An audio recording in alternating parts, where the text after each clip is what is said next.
In 1987, the initial phases of Dario Argento's directorial career came full circle. Combining violence with high art, opera perhaps represents the end of an era when horror cinema could be considered an important cinematic pursuit. I am the Italian Horror Guy, and this is the Italian Horror Guy podcast.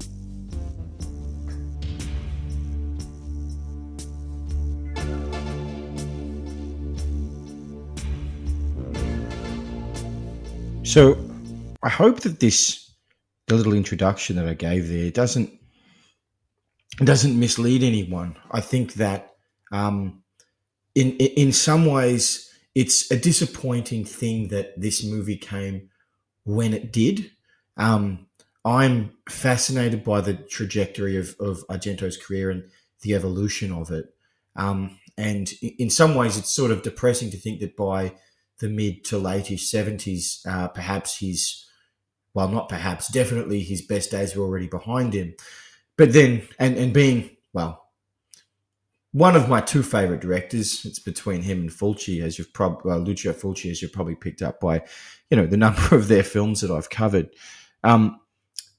This is a very, very natural conclusion to his golden era, in a sense.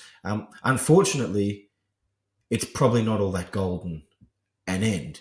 I don't hate this movie. I just find myself a little bit disappointed in it. And by natural conclusion, I say that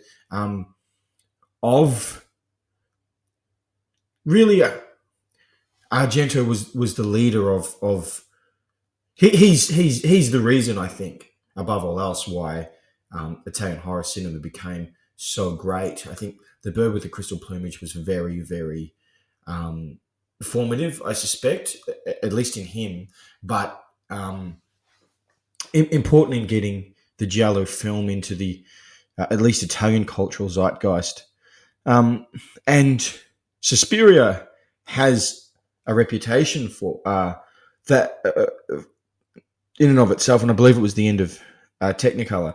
It's one of those things that actually transcends evolution. I know it's always a big tick of approval for something that happened in the past, when we say, it influenced so much. The thing that I find most fascinating about Suspiria is that it's got such a reputation, yet it probably didn't influence much. In that it's above that, it's its own thing. No one else could replicate it. And I guess my hesitation with Suspiria, one is that I don't think it's by any means Argento's greatest film, and I don't even think that it's on the level that people say it is. I think it has moments that are almost unparalleled in cinema history, in terms of the kinds of things that they're evoking. But it represents a very, very clear transition to another phase of his career that I think ends with opera. So he starts off with, the sort of three-headed monster of his first three films, spearheaded by The Bird with the Crystal Plumage, and the other two, Cat o' Nine Tails and Four Flies on Grey Velvet, are both very, very good films, but they're very much in the ilk of Bird, and they're informed by, maybe informed isn't the right, they're reflected in them very much is the Morricone themes, and it's quite interesting. I can't remember the exact details, but I know somewhere within that process, I think it might have been after The Bird with the Crystal Plumage, Argento wanted to move on. I don't think he wanted Morricone anymore, and I think they might have been contractually obliged for him to do the next two films, or something along those lines. And it's interesting because I think it's along the lines that he felt that Morricone's themes were too somber and that kind of thing. Now, Morricone his music, as I'm sure I've mentioned many times, it's one of my favorite things that exists. And I think you can't take the Morricone music away from the early 70s Jolly and them be the same thing. In fact, I think it's so crucial to them because it separates them from this sort of. It would be much easier to reduce the Giallo film to just blood and gore and just sexual violence and blah, blah, blah. The music adds an atmosphere and a tone to those movies that that lends them credence and emotion and consideration that they otherwise wouldn't have. They'd have some of it, but not the same extent. What's most fascinating, though, is that when he did get rid of Morricone, in a way, it did help take his movies to another level. So I'm not trying to suggest it was entirely wrong.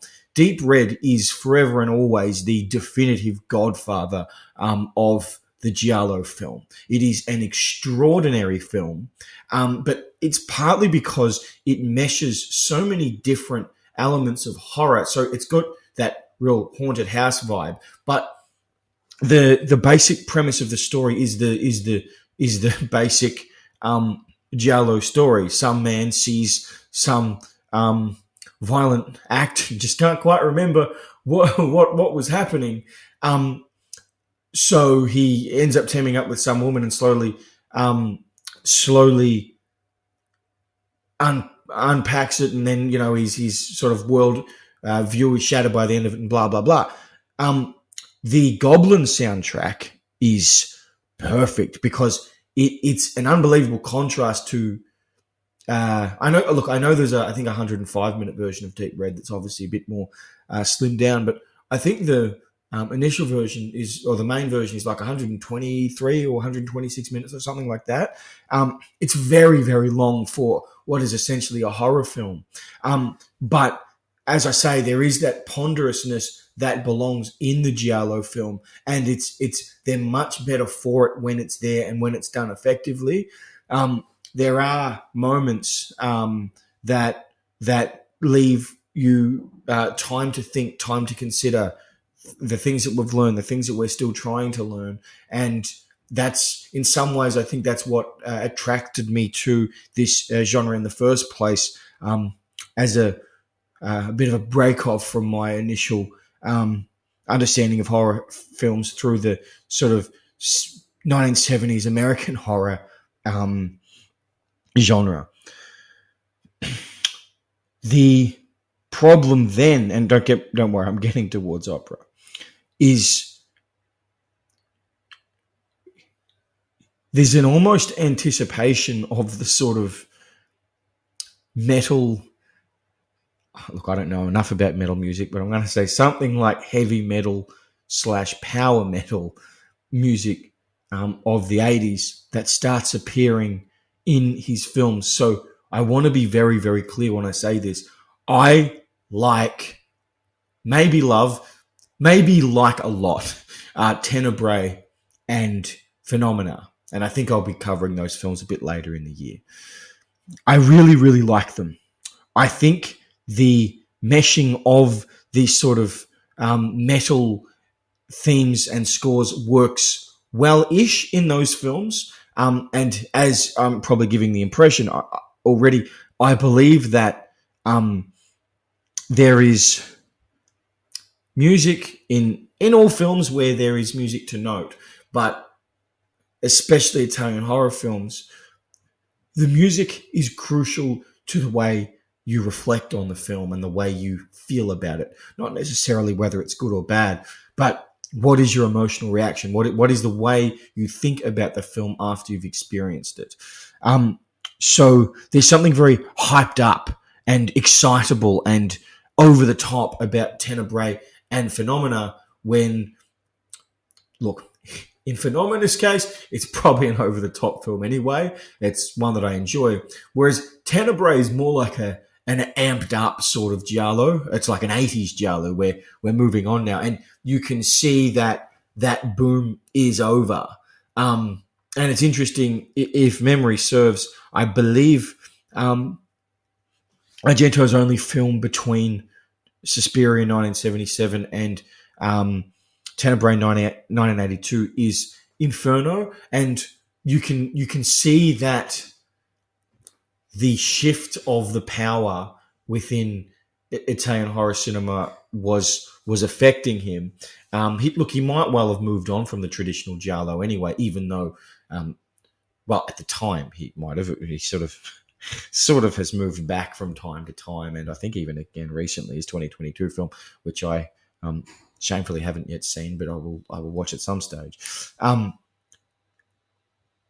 The giallo probably, as I said, probably its heyday was probably concluded with Deep Red, and even then, the fact that his next giallo film, his next film, which isn't really a giallo, Suspiria, it's like, well, if the king has moved on, if the king is dead, then we're not going to pursue it, and then you get like cannibal and zombie boom in the late 70s, early 80s, and they're just not making the same money as they once were. So it's a happy evolution in a sense. He's not what he once was, but he's still relatively good at what he's doing. Opera, to me, represents a bit of a death of that. And I guess the point that I was making in the introduction about it, sort of representing the end of the sense that horror can be of, I guess, intellectual pursuit as a cinema, as a part of cinema. I mean, it had been there a lot in the past. We know that things like Nosferatu, things like Frankenstein, things like Psycho, and then more contemporary in this era, Halloween, The Exorcist, Deep Red. They're so, okay, we can have this and still think of it as art, as an important thing. I think the slasher cycle wrecked that. And ironically enough, I'm sure I've mentioned this before, probably on this podcast, but I'm certain on the Horror Film Science podcast, which you should check out as well. We have monthly episodes over there.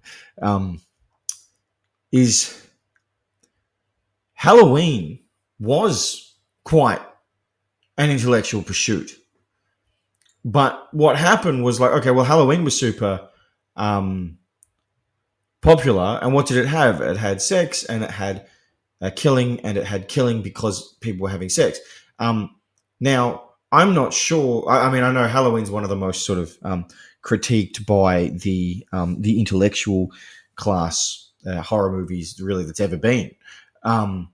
I'm not sure that the people that were watching Halloween were going, well, it's really fascinating that Michael Myers he's obviously not developed psychosexually because he's murdering his naked sister. Like, I'm not sure that people were doing that. But I just wonder if the fact that there was some kind of intellectual thought process that went into making that film, that if it didn't come out in the quality of the film and there was something higher about it.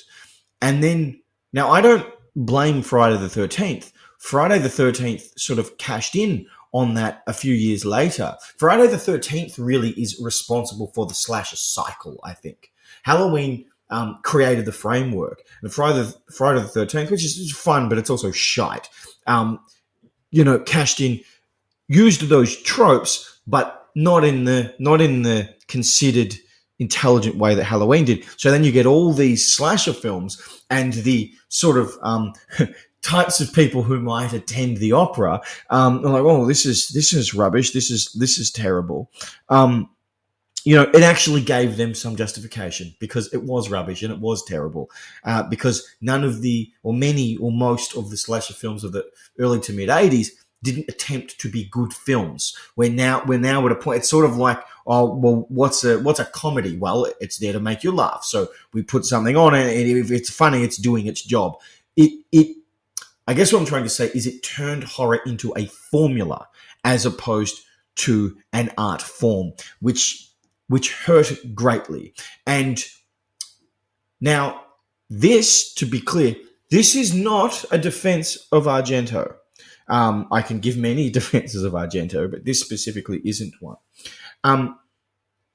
Argento, in my opinion, as I've probably already indicated implicitly or explicitly, is one of, if not the prime reason that horror cinema until this point could be considered a legitimate cinematic pursuit. I've said this before, I'm sure, on this podcast. One of Argento's greatest strengths, or one of the key factors that allowed Argento's films to be good, was the fact that he actually loved his shitty little scripts. His scripts that were essentially, as I said before, man sees incident, man is confused by incident, man recruits woman and other people, and slowly unfolds a mystery. And it's not that it's terrible, because that script works, that structure works very, very well in The Bird with the Crystal Plumage. And then you notice by Deep Red, it's like he does this every time. I've seen it described, there's some doco that I've watched by one of the, maybe a producer or something. He said they're sissy, his scripts. And I thought, that's probably a good description. But the fact that he did it that way, the fact that he cared so much about his scripts, meant that he really, really wanted to do justice to them. Scripts weren't his strength, but he liked them and he cared about them. So creating that sense of awe and wonder and terror and color and sound, that was his strength. But it was in pursuit of something. It was in pursuit of the fact that he cared about his characters, right? He cares about those people that he's depicting. By opera, he doesn't. He was on record as saying, it was somewhere in the 80s, I think, that he cares more about the look and the sound now, and it comes out. The problem, though, is that all it does is make his film shittier, because even when he manages to capture those things, ironically enough, he doesn't manage to capture them as well as he did in, say, Suspiria or Deep Red anyway. But it's not in aid of anything. So I think he started to read his own press. He thought he was pretty good, and he thought, well, to buggery with my scripts. And the problem is, when you get to opera, you're like, well, it has the illusion of a movie with a story, but the story is shitty, the story is backfilled, and because he doesn't care about his script or the characters, we don't either. Okay, so frankly, the only thing that makes us actually like the main character played by Christina Marcellach, Mara Chechova or Chekova, whatever, we'll just call her Mara, is that she's pretty. And she seems like the kind of person that you'd want to take on a date. But she's a fucking bitch. Like, she's not likable at all. And I'm not even certain if that's the intent of the film. So let's actually get to the film finally after that nearly 20-minute rant. So at the start, we see an opera, like an opera house. There's some singing going on, and there's a raven there. Now, ravens are always a good a thing to utilize in horror films, because they're just cool and scary, and they make annoying noises, and they're the kind of thing that has been used in the past by Edgar Allan Poe and all that to represent horror and awful things. So that's great. Arguably this scene goes on a little bit too long, but of course back then we had longish credits at the start of movies, so that's okay. And then the first scene is like so annoying. It's mainly, or possibly exclusively, POV from Mara, and she's furious. She thinks the Raven's trying to destroy her performance. Someone's in the back criticizing the direction, and she's like, she's all.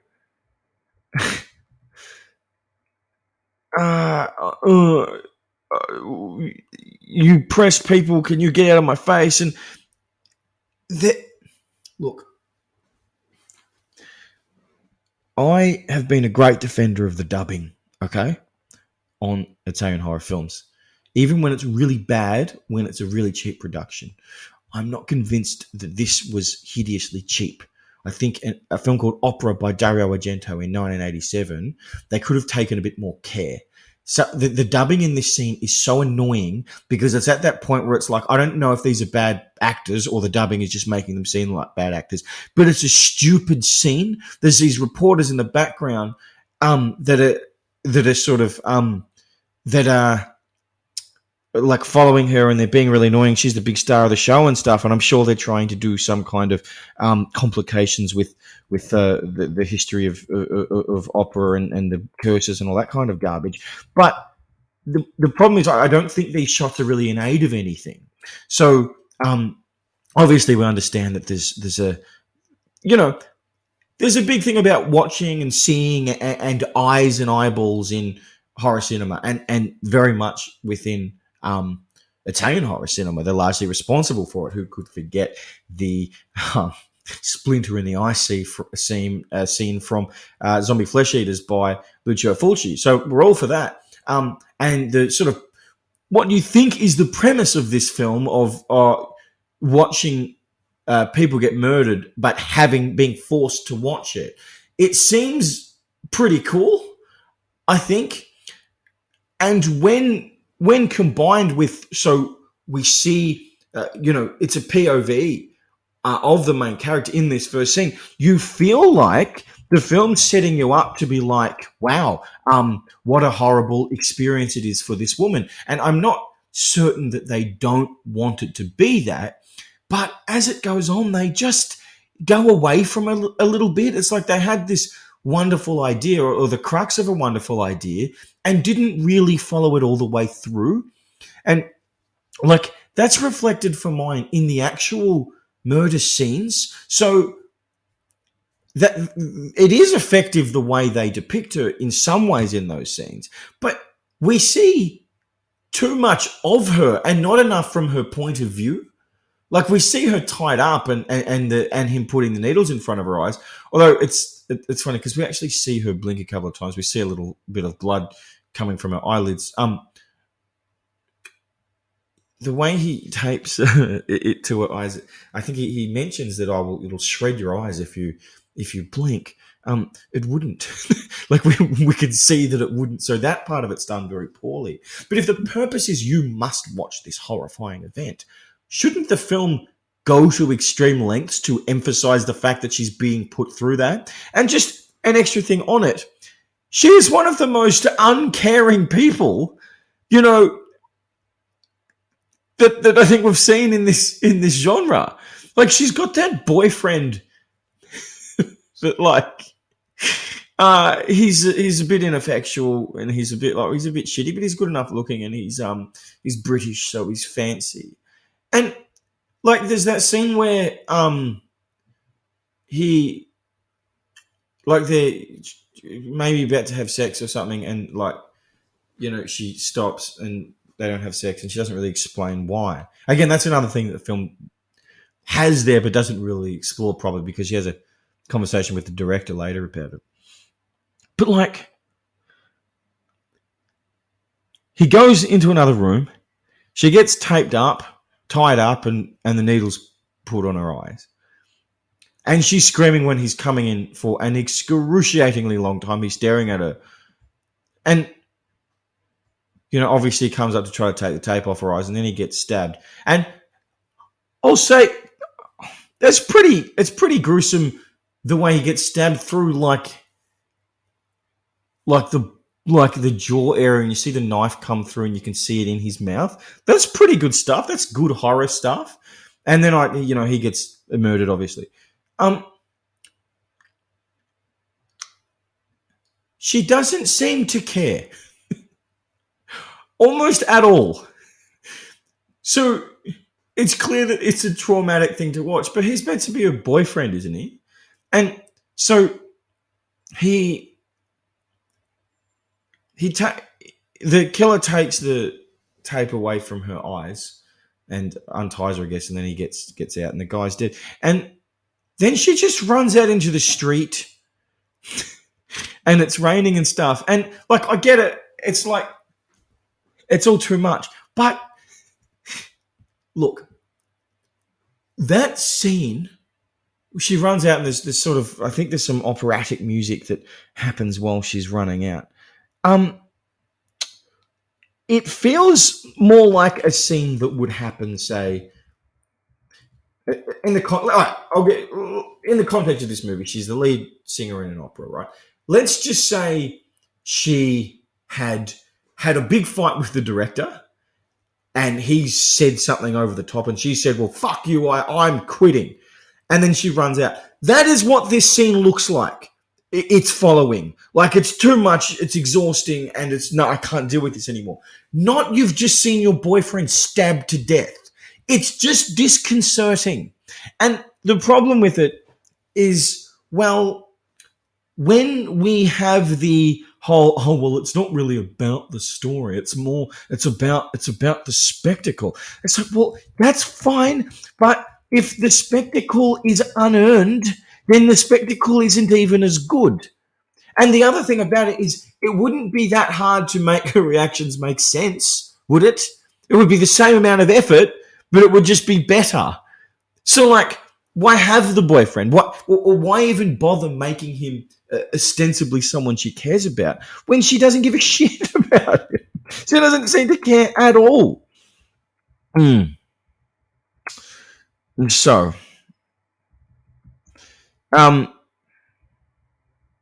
look, I think I skipped past the initial sort of opera performance, which, she's singing, and then some guy's getting sort of impaled on a little like clothing hook, and the lights falling down. I'm not sure if it. I can't remember if it confirms if that guy dies. Might get thrown out of a window or something. But I thought I'd mention that just because it's like, well, the opera is cursed and all that kind of cool history. So, yes, the quote that I missed from that scene: "If you try to close your eyes, you'll tear them apart. So you'll just have to watch everything." Not a horrible quote, but it's a little bit like a bit on the nose or on the eyes. It's and apparently the quote after it is, "It's not true. You're frigid. You're a bitch on heat." Okay, so this psychosexual stuff going on. Okay, there's some cool music that shows up when she's in the car with the director. Now, I want to make, but before I forget, I think I'll just do my discussion about the director right now, and I might mention him again when it comes to the last scene. I hate this guy. He's not a horrible character. His dubbing isn't the worst, but he's such a non-event. Like, he feels like he's an event, and then he's not, because they do that thing where like he's almost a jerk, right? He's nearly a jerk, and then there's that woman that seems to be his girlfriend, and he's talking to her about Mara, and then the woman's like, "Oh, you want to take her to bed, don't you?" And he doesn't sort of say yes, but he sort of raises his eyebrows and grins like a little child. Okay, so he's a bit of a jerk, and this is just what the industry's like, whatever. But like, it feels like at any moment he's just going to, like, because of the nature of what the film is, and all that he's going to start yelling at everyone, right? "I'm the fucking director, and this is too much," and it's because that's what the actor seems to be going for. And then there's this stupid little meta joke about the fact that he's also a horror film director. Now, this is another thing that I'm surprised I haven't just naturally touched on already during this rant. I don't like meta stuff. It's clear to me that Argento was doing a bit of reflection on his place in the zeitgeist in the mid to late 80s, because Demons, which I think he produced, but it was very influential, is about people going to the cinemas and getting killed. And I'm sure I've ranted about this many times, not least on my episode about demons, that it's actually quite clear what the point of this movie is. That it's sort of a dig at people who have a go at horror movies and blah, blah, blah. It's sort of like, oh, well, it's just a bunch of stupid, mindless villains running around eating people. So it's like, oh, well, let's make a movie about that. But the thing that movie doesn't do is go on the nose and say, this is meta, by the way, this is meta. And that's part the reason why I don't think anyone realizes it's meta and why it keeps its integrity, in my opinion.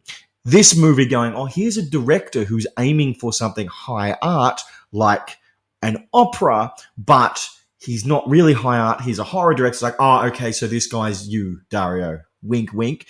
And what's annoying about it is the very fact that it's so clear that that's what he's doing that it makes me then think, well, the only reason this guy isn't a massive jerk, and he's actually quite a lovely man in the end, as it turns out, a bit like how Tommy Wiseau in The Room is just the greatest guy of all time, and the world's against him. It just feels a little bit like that. Like he seems like a jerk, but he's actually just in pursuit of a really good production, and he really, really cares about Mara. Like. And then even at the end, he sort of sacrifices himself for her. And I'm like, but this is not really the aesthetic of this guy. He just, it feels like he's the killer. In fact, because I don't watch this movie that often, when I put it on, initially it's like, oh, it's him. I think it's him. And then the actual killer shows up, and I remembered, and he's, funnily enough, he's from Demons as well. So.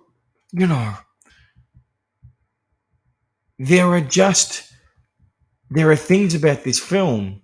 Look, all right, this is where this problem with it's about the spectacle, it's not about the story comes in.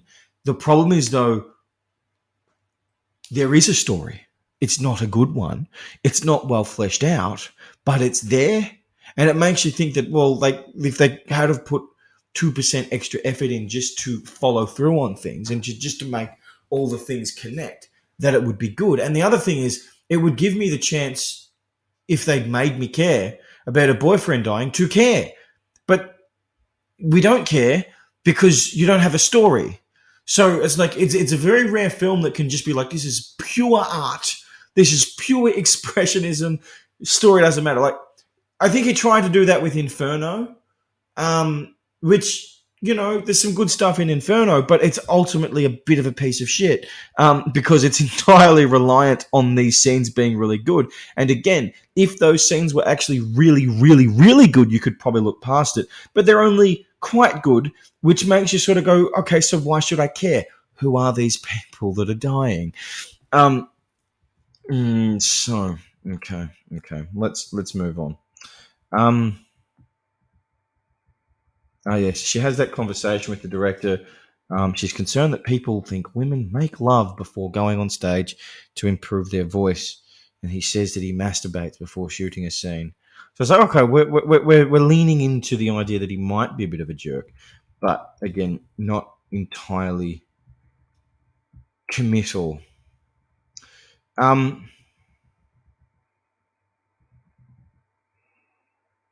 Yes. So I think it might be Daria Nicolodi. In fact, no, it's the girl. It's the girlfriend that she's all.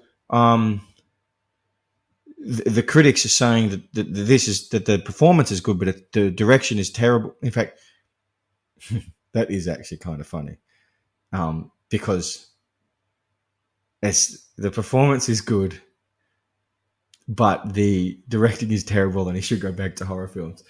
That is almost meta by mistake, because, well, the problem is that none of the performances are particularly good in the film.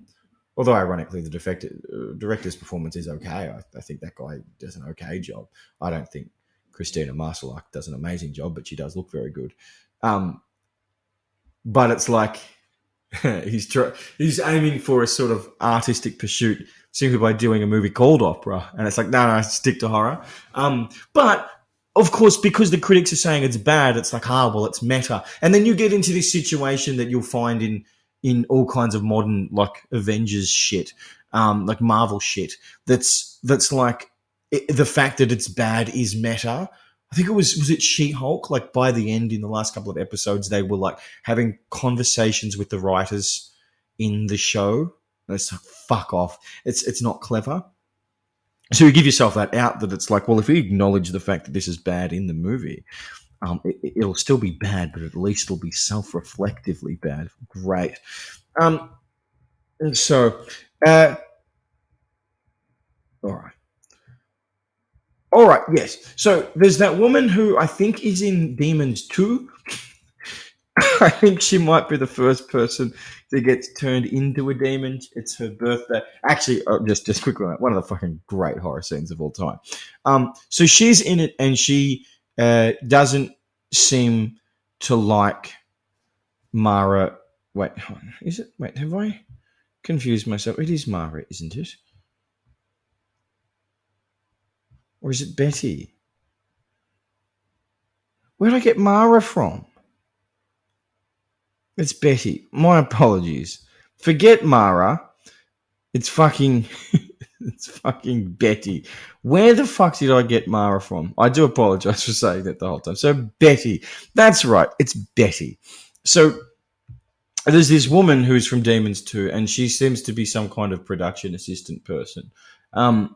And she is mending the dress that I think, well, it's for the show, and I think she was wearing when she watched her boyfriend that she doesn't care about get stabbed.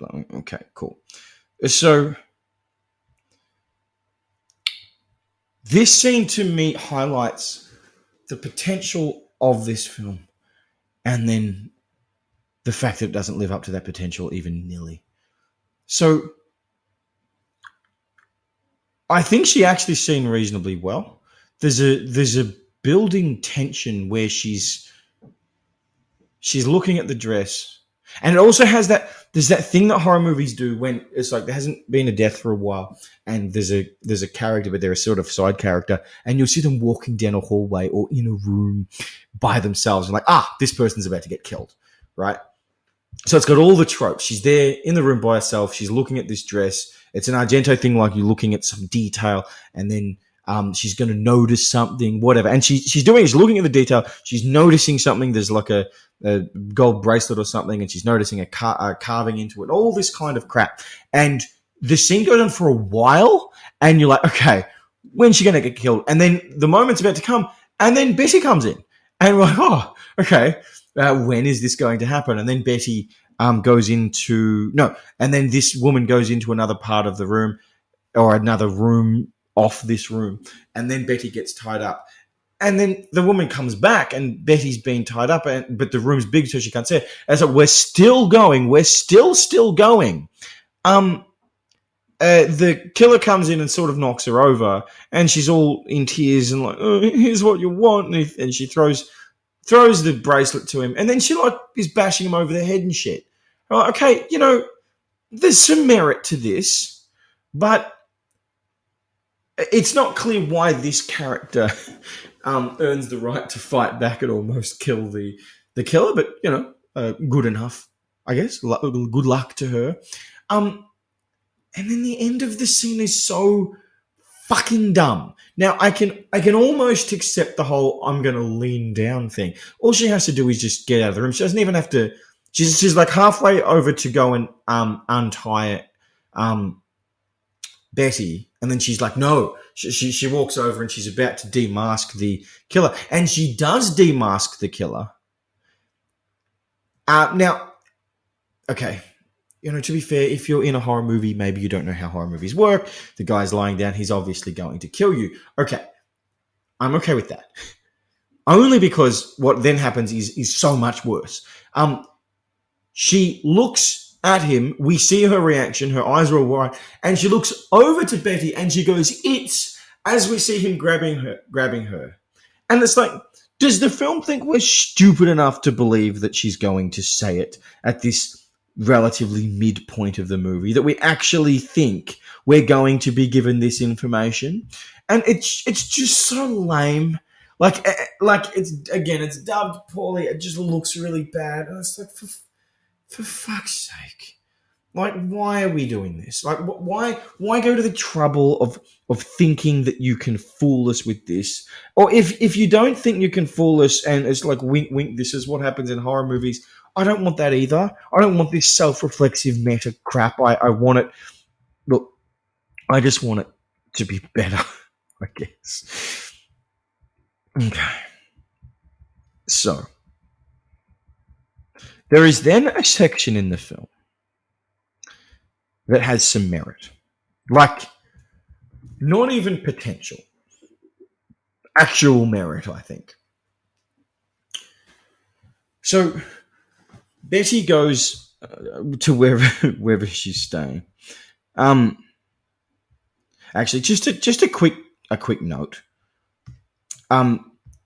The logistics and the logic of this film are really problematic because, like, there's some pretty heavy shit going on. Like, people are getting murdered. She's being forced to watch them be murdered.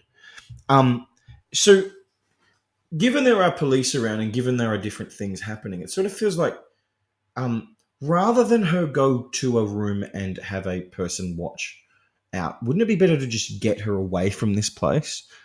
And the film doesn't really go to any effort to make it seem like that's implausible. It just sort of leaves her there. So it's like we get into these horrid situations and think all you had to do was just go somewhere else and this wouldn't have happened. Like, it's clear that whoever this person is, you don't know who they are, but they have very clear access to all these buildings. So again, it doesn't earn its own logistics, I suppose. So she goes up to her room or whatever, and this scenario that ensues is great. So Daria Nicolodi, she's Mira. Maybe that's where I got Mara from. Who fucking knows? So anyway, Daria Nicolodi is there. She's some kind of assistant or whatever.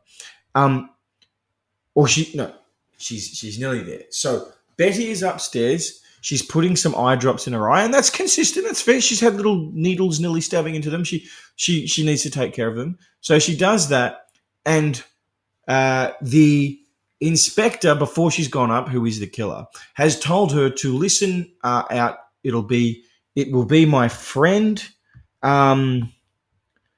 It will be my friend.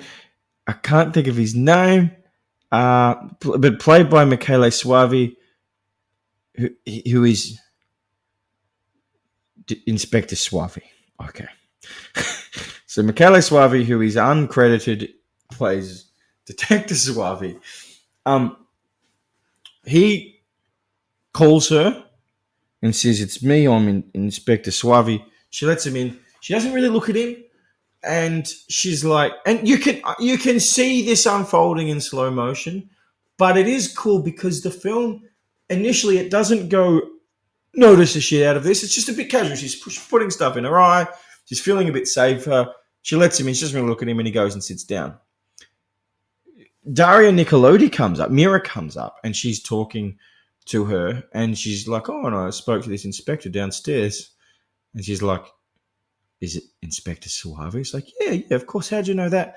And then the realization that, well, the initial realization that this guy in the apartment is the imposter. And that's like, oh, fuck. But then they're scrambling around for a while, and then they realize, what if the guy downstairs is the imposter? And it's just fucking great drama. But what I love about this whole section is we get an incredible set piece of a payoff. But with a good scene that built into it, a scene that really earns it. So the two women, they're terrified, justifiably, and they're trying to find possible inspector, imposter Inspector Suavi, who seems to have left the couch. I think he might be dead at this point already, but I'm not entirely certain. But whatever. And so eventually, Mira goes over to the door, and she's looking through the little peephole, and I'm looking over to the peephole in my apartment here, and I'm thinking I shouldn't look through it. And this scene, again, dialogue, especially with dubbing, it's often a bit shit, but this scene works pretty well. She's looking through, and we can see a little bit of him, and she's like, no, I want to see your face. I want to see your actual face. And he's sort of like showing his badge, but he's like blurring the light so she can't see it properly. And it's genuinely unclear if this guy's the killer or not, if he's just fumbling because it's difficult to show yourself through a peephole. And he's like, here's my gun, blah, blah, blah. And the we see the gun for quite a bit, and then he just turns it towards it. I love how casual this is. Now, there's one fault with it. I'm okay with the slow motion. I think the brief, maybe 1 or 2 second shot of the slow motion shot of the bullet going through the hole is a bit shitty, a bit lame, but I'll forgive it. So we see it, and it's just so good. It's so cool. It's a very, very rare moment in a horror movie when a gun death is great. And it is great. So then we realize, obviously, that it was obviously the person downstairs that was the dodgy one. Daria Nicolodi herself said that she was actually a bit terrified to shoot this scene because she had to have a tiny little explosive on the back of her head, and you can see how practical an effect this is.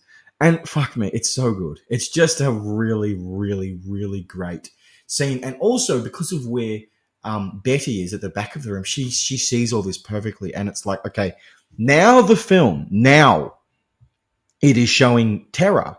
Like, but the stupidly ironic thing about that is the whole point or the initially exciting thing about the premise of you're going to be forced to watch these awful things happen is really the only time that the film properly shows the terror is when she doesn't have the needles on her eyes.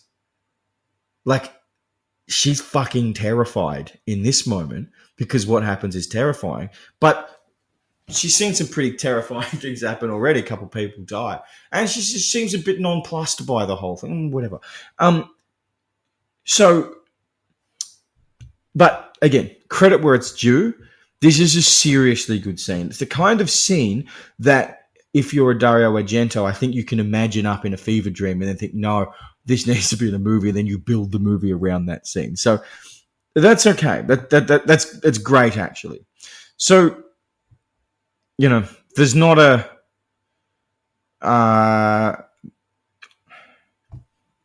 what am I saying? Anyway, so she's in trouble because the killer can get in, and then this little girl who we've seen or we've heard a couple of times comes and like ushers her through a vent into her little apartment, and there's a cool enough scene, I guess, where like they sneak out into her apartment and then they hide at the bottom of the vent so the killer can't see through. And I'll also point out, I don't know if this is a deliberate aesthetic choice, but the vents they're very thin, needle-like. Like they don't go across, it's just down. So the vents look very much like the pins in front of the eyes. So that's cool. I'll give a special shout out to that. I like that aesthetic choice, whether it was deliberate or not. I suspect it was deliberate. And then the woman, the girl's mum is in there and she's a bitch. She's like, get out. She's this sort of British, angry, she's just a bitch. I don't understand the motivation for her. Now, look, no, I'll get to that. That's okay.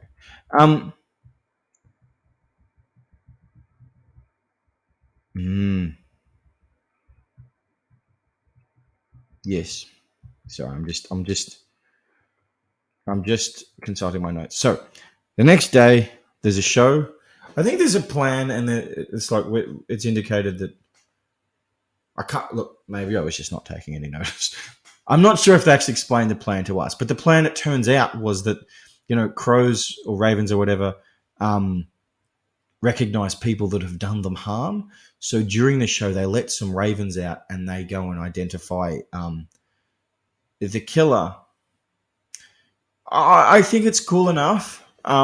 And I think there's a shot when ravens are coming around and like they're flying around, and I reckon they had this really nifty incredible moving camera that like moves all around the opera, and like the people in the seats are obviously just instructed to like lean down and show terror. It's a great shot. It's lengthy, but it's okay. It's sort of like a Bob Dylan song. It's like, I know this is good, so I'm just going to make it really long.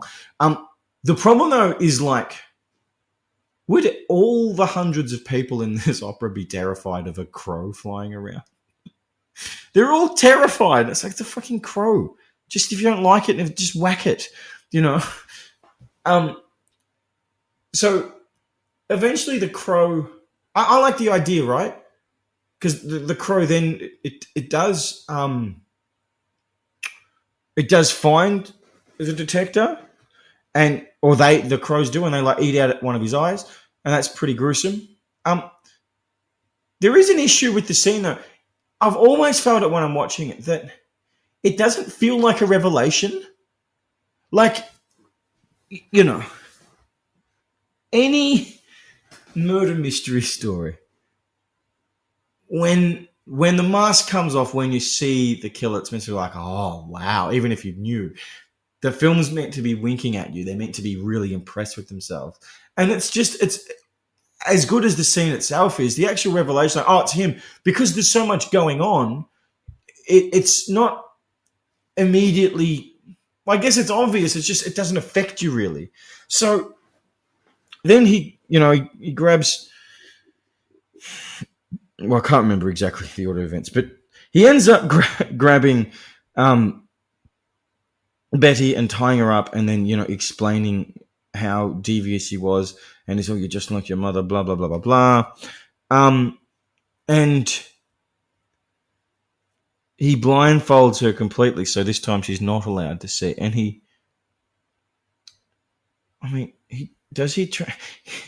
look, he tries to get her to shoot him, sort of. Like there's this bizarre scene where he's like aiming. Like he's at the other side of the room and he's explaining to her where to direct the gun so she can shoot him, which is a cool scene. Like it's always a nice, easy trope to use to indicate that your villain is unhinged by getting someone to shoot. Sort of like at the end of Scream when the two killers are stabbing each other. But the problem is it's at odds with what his actual plan is. Like he ends up escaping, and like the room's being burnt down and stuff. Now, I can only assume that a big part of the motivation to have had the try to shoot me scene is so that none of us will suspect that he doesn't actually burn in the fire and that it's a dummy. Now, that's all well and good, but I always find the ending of this film so strange that, like, okay, usually the Giallo film was like, it happens. Then we get the reveal, then it's done. So there's not really time to go reveal, gap, then twist. So they don't have a gap. So it's just like he does that, and then I think that scene ends and we're immediately in the Swiss Alps. And then there's no time for us to have reflected on the fact. So we're in the Swiss Alps and it's beautiful, although it's a bit of a bit green screeny. It doesn't feel like the scene was actually shot in the Swiss Alps. It's very Sound of Music. And she's there with the director. I don't know if this is meant to be like this is idealistic or whatever, because they don't really explain it, and they're just there. They've got their nice little wooden house thing. It's not clear if they're suddenly together or he's just taken her away because she needs some time away. And then she is wandering off outside, probably singing The Hills Are Alive. And the director's there, and, there's this moment on TV where it's reported that the guy isn't actually dead, right? Now, look, maybe the film wasn't motivated to make us be shocked by this, but I guess my point would be, if it wasn't, then why did they bother pretending he was dead in the first place? Because the film makes no attempt for us to go, oh, wow, he's not actually dead. Not because, like, you know what? It's fairly convincing. Like, they don't give you any realistic option that he got out. But then when they show how he got out, you're like, actually, that's conceivable. The problem, though, is this all happened 2 minutes ago. So we haven't had any time to go, oh, he's dead. And for us to then go, oh, wow, he's not, because we don't really care yet. The emotion hasn't set in yet. It's just been go, go, go. So there's a missed opportunity there. But again, just to complete that thought from a couple of minutes ago about the gun thing, it's like, well, again, if the actual point of that gun scene, aside from simply showing how unhinged our killer is, was so we wouldn't think that he's motivated not to die in this fire, well, again, the fact that the payoff for that is almost immediately after it, who cares anyway? So, look, it's a bit of a mess. The director, she's out there, Fräulein Mariaing around, and the director yells out, "Run, run! The killer's not dead!" And it's not clear yet. Oh wait, no, it is, because there's a dead butler woman maid thing there. So yes, he's not dead, and she starts running, and then the killer catches up to her, and then the director catches up to him and bowls him over, and then suddenly I'm like, hang on. The director seemed like a jerk for the movie, okay, or seemed like a potential jerk. Now he's just blatant and sacrificial person. The killer stabs him to death. She again doesn't give a shit. She doesn't care one iota. She just immediately moves into resourceful Betty, which we haven't really seen throughout the film. And, she starts reasoning with him, right? She starts reasoning with the killer.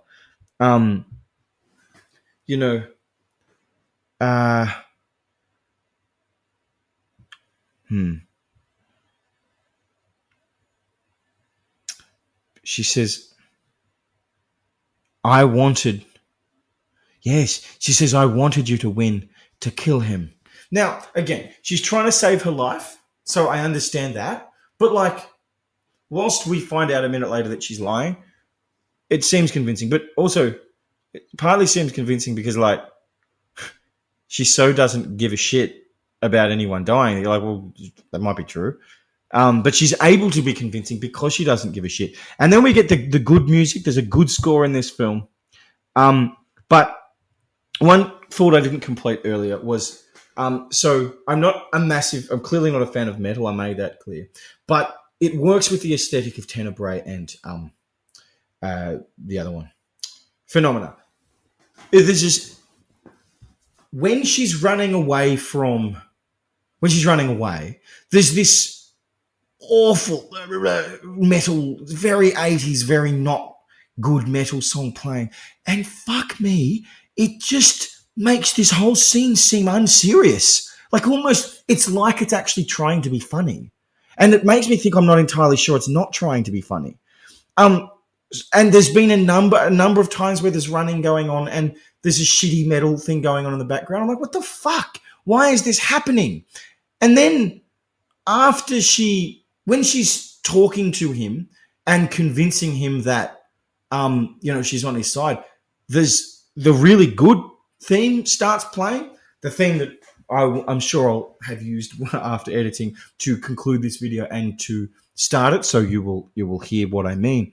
And that music works really fucking well with how she's talking to him. And I'm like, why did you put that metal stuff? Now, fine, again, I know I have a bias against metal. That's okay. But I don't think anyone who likes it will look at that scene and go, yes, this is the choice. This makes sense for this particular scene. So she convinces him to come with her. And, he sort of looks confusedly, but yeah, I think I'll believe you. It's the first time, it's a bit late, but it's the first time you're like, actually, you know what? This guy is unhinged. I can buy that. Then she bashes him over the head with a rock, very unconvinced that he wouldn't have been able to get out of this. She doesn't seem to hit him very hard at all. She's a very little woman. He's a very tall man. That's okay. And then some police come and attain him. And the scene's not bad, actually. They're all surrounding him. I guess maybe we're doing a full circle thing because there's a POV and there's annoying people surrounding him and saying things just like was happening to Betty at the start of the movie. And she's, it's not true. I'm nothing like my mother. And, I don't think I haven't explained it at all, but that's sort of the explanation that, she reminded him of her mother or something, and that's why he had to terrorize her or some crap like that. Some kind of unthought out, who really gives a shit stuff. And then, I'm like, okay. And then he's taken away. A couple of cops ask if she knew they were coming. She said, yes, I saw the chopper and the dogs. And then they just leave her. They just leave her because she doesn't need any kind of protection or, police presence. And she just wanders off. And there's a voiceover that's like, I no longer wanted to see anybody. I wanted to escape altogether because I'm different. And how she likes the wind and butterflies, and then she's crawling through the grass and she sees a lizard and thinks it's beautiful, and I think she takes some kind of weeds off it so it can escape, and it wanders away. And it's like, I think that there was merit to the idea of this ending. I think it's something like she's a bit unhinged, or maybe it's just purely escapism, like this life's too hard, and if I'm really, really reaching to try to give the film credit, maybe it reflects, she is a bit detached. So that explains why she's so not caring about people dying right in front of her. I'm not sure I can give it that amount of credit, though. It is a bizarre ending. Again, I'm okay with that ending if they'd earned it. But I'm like, okay, so I guess she's just going to be here in the Swiss Alps by herself, singing The Sound of Music, or singing The Hills Are Alive. And there's just a couple of dead people around. It's just bizarre. But again, it reflects the fact that there's an idea, there's art, and there's horror, and they were more, and Argento was far more concerned about quite pretentiously showing how artistic he is, and forgetting about like in his sounds and his visuals and stuff. Ironically enough, his sounds and his visuals are nowhere near at their best in this film. And yeah, I think it very much does mark the conclusion of the of the good Argento era. Because it's not the golden era by Phenomena. It's still pretty good, but this is the last throes of that, and reflective that his quality's moved on, but he's probably moved on as well. So I hope you've enjoyed this discussion. I know I have. I've got right into it. Next month, I'll be starting the Gates of Hell trilogy, which I believe the first film in that is City of the Living Dead. So I can't wait for that. Join me for it. I hope you've enjoyed this discussion of Argento's film opera from 1987. I'm the Italian. Sorry. Let's do that again. This is the Italian Horror Guy podcast. I'm the Italian Horror Guy. See you guys.